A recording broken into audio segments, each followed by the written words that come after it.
Diet-related illnesses. Diet-related illnesses is the last lesson in the Green Beetz module, Food and the Body. So this kind of brings together our other two lessons within this module.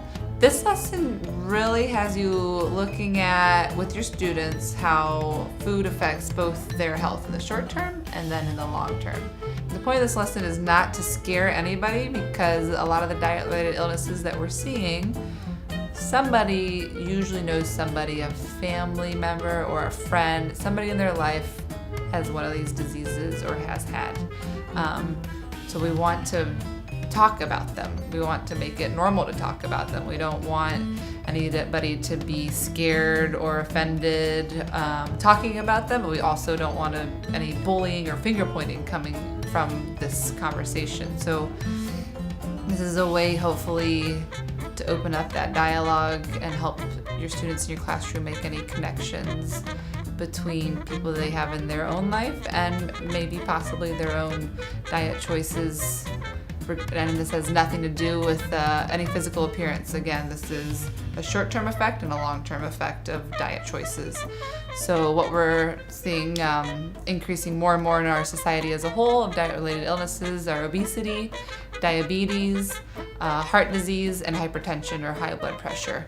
And all of these are connected to the things we eat and our diets.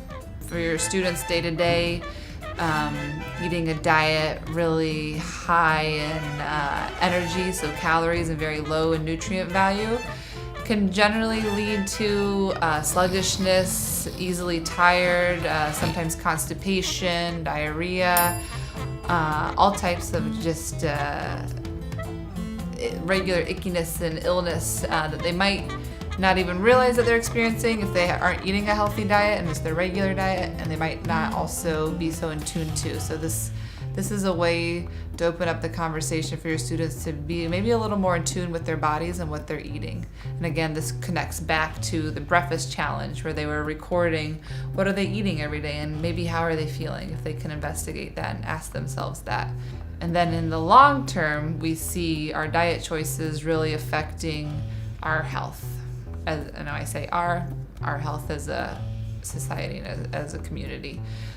So again, overeating, over-consuming calories can lead to obesity.